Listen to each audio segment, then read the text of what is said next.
রাফিনহার জন্য সুগম হচ্ছে ব্যালন ডিওর পাওয়ার পথ। 2025 সালের ব্যালন ডিওরের র্যাঙ্কিংয়ে সবার উপরে অবস্থান করছে ব্রাজিলিয়ান তারকা রাফিনহা। তার সঙ্গে তীব্র প্রতিদ্বন্দ্বিতা হওয়ার কথা ছিল আর্জেন্টাইন তারকা লাউতারো মার্টিনেজের।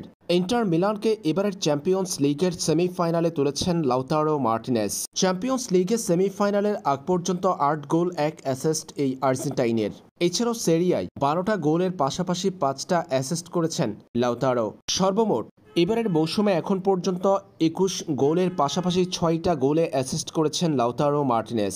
মৌসুমে ট্র্যাভেল জয়ের সুযোগ ছিল এই আর্জেন্টাইনের হাতে, তবে গতরাতে এসি মিলানের বিপক্ষে কোপা ইটালিয়ার সেমিফাইনালে দ্বিতীয় লেগে 3-0 গোলে পরাজিত হওয়ার মধ্য দিয়ে 4-1 ব্যবধানে পিছিয়ে পড়ে টুর্নামেন্ট থেকে বিদায় নিয়েছে লাউতারো মার্টিনেজের ইন্টার মিলান, যার ফলে ট্র্যাভেল জয়ের আর সুযোগ নেই এই আর্জেন্টাইনের। ব্যক্তিগত পারফরম্যান্সের পাশাপাশি দলীয় পারফরম্যান্স যেখানে বিবেচনা করা হয় সেখানেই পিছিয়ে পড়বেন লাউতারো মার্টিনেজ।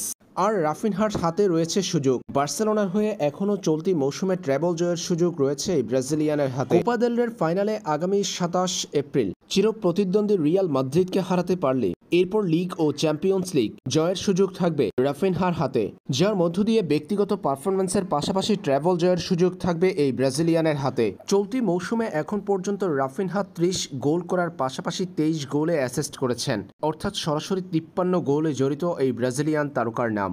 এবারের চ্যাম্পিয়ন্স লিগের সর্বোচ্চ গোল স্কোরারও এই ব্রাজিলিয়ান। রাফিনহা 12 গোলের পাশাপাশি করেছেন 7টা অ্যাসিস্ট। সব মিলিয়ে ব্যক্তিগত পারফরম্যান্সে এগিয়ে থাকা রাফিনহা দলের হয়ে যদি ট্র্যাভেল জিততে পারে সেই ক্ষেত্রে ব্যালন ডিওর উঠবে তার হাতে।